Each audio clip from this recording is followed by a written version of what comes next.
Hey ratbags, it's Jade back again with more AVOWED news. There was an Xbox deep dive into AVOWED last night in the form of a podcast, but with some gameplay shown on top of it. We learned some crucial bits of info as well. There will be a third person mode added.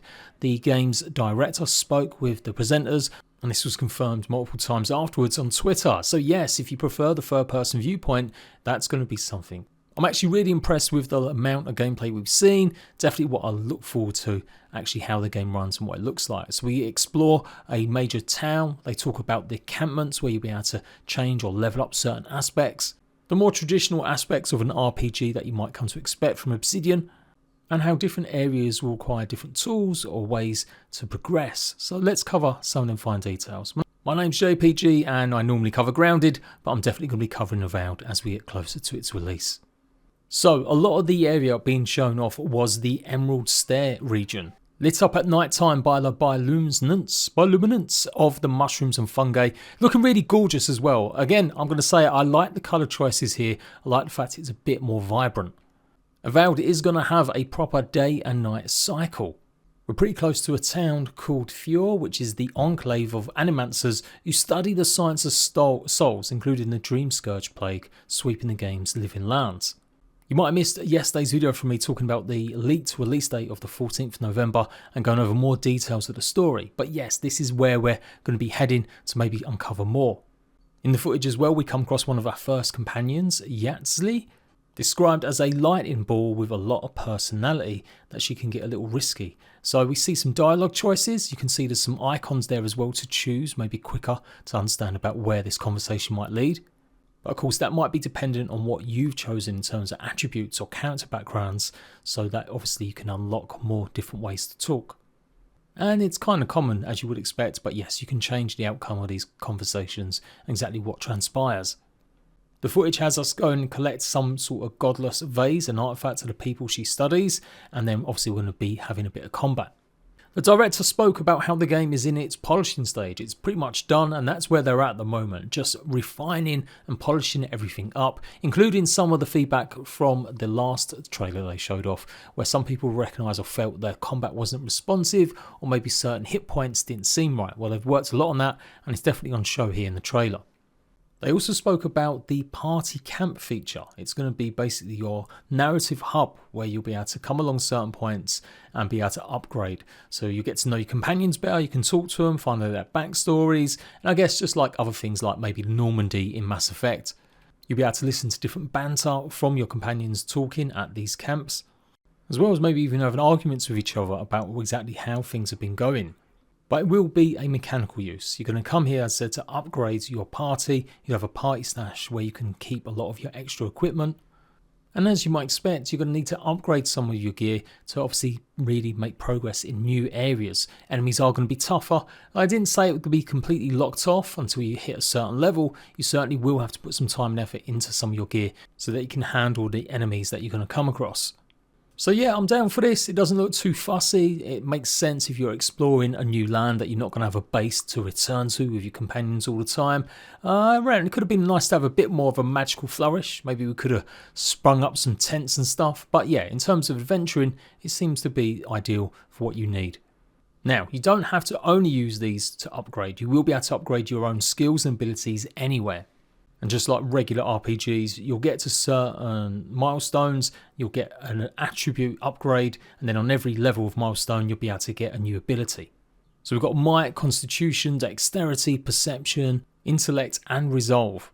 They reference that they want these solutions that you'll find in combat also being able to be used while you explore the world. Unlocking the Fan of Flames here, an ability. So maybe get access to a loot spot or maybe even a shortcut by getting rid of these routes. But you don't have to worry about being hemmed into one particular style just so that you can unlock stuff. Your companions will have access to certain spells that can help you. Your different weapons may be able to also do that too. So multiple ways to take on multiple maybe obstacles. As the rest of the gameplay plays off, we're meant to be getting this vase, and that's basically going to be the quest job to unlock this companion. The next stage of that quest is to go and get some sort of a dragon heart for the animancers. So it's held by a Delamagon, a territorial species who don't take kindly to adventurers passing through their land. Now what we saw a lot of was combat with these little mushroom dudes, and it definitely was a bit easier this time now that you managed to upgrade your gear. Lots of good work with the animations, obviously as you would expect with a sword play, a couple of variety different maybe attacks. I'm guessing the magic will definitely augment it a bit more with what kind of attacks we'll be doing. As we'll see a little later, it looks like you can power up an ability that will do a little bit more. But like the blends and the mix, not just being hemmed into just one playstyle, utilising your magic with a sword, you can be a battle mage if you want, rather than just a classic mage. And again, I really hope that different elemental effects can obviously mean strengths and weaknesses for enemies, but maybe being able to combine certain stuff to do more damage quicker. If for any reason you do or not happy with your class that you built, you will be able to respec for some sort of amount of in-game currency. They did also show a bit more of a difference. You can take the stealth approach. They reloaded the save, respec, and using the bow to maybe get a stealthy takedown. There will be spells to help you with this, where you can throw one that will make you invisible, but it will decrease your essence, which is basically the mana. And there's multiple ways to complete this task. You don't have to go in killing every creature that you come across. Because we'd already killed some of her minions, this is the queen coming to fight us straight away with no real choice other than just to kill her. Now the effects do look just absolutely amazing. It's good to see as well. Health potions are not red, nice little amber orange colour. And pretty fast paced and frenetic. Maybe not over challenging, but we'll have to see how we get in. Obviously taking quite a few health potions, with the queen seemingly kind of stuck en route there, but obviously we're taking damage from something. But yeah, this wasn't the only approach. You will be able to instead go ahead and avoid enemies. Don't kill anyone, maybe do a bit of parkour and not be spotted, and make your way to the queen and actually get what you want without the need for violence. So really, really good. As you would expect in a role-playing game, having multiple choices and ways to tackle what you're facing. Now I'm fairly new to the idea of Pillars of Eternity and never played any of the other games, as it just wasn't kind of my jam, although I maybe need to give it a try. But obviously lore and story is going to be important to a lot of people, and apparently we're going to be able to play as a godlike character, that's what they're literally called, giving you a connection to one of the many gods. How you level up and choose your attributes on your character will be shown on your body or on your character as well, especially obviously in that third person mode.